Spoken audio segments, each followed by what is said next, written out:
Labai svarbu fotografuojant skulptūras derinti vitrinų manekenus, marmuro klasikinės skulptūras, vaškinių muziejų figūras, jas maišyti ir klaidinti žiūrovą.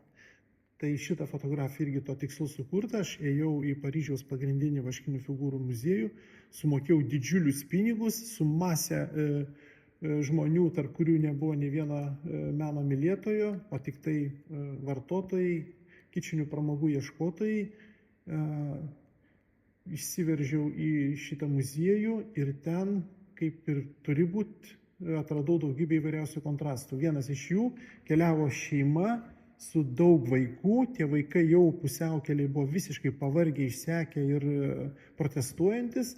Tai vienas vaikutis tiesiog pritupė kamputį tos vaškinių figūrų ekspozicijos ir piktai stebėjo visą aplinką, ir žiūrovus, ir savo tėvus, ir šitą vadinamą meną.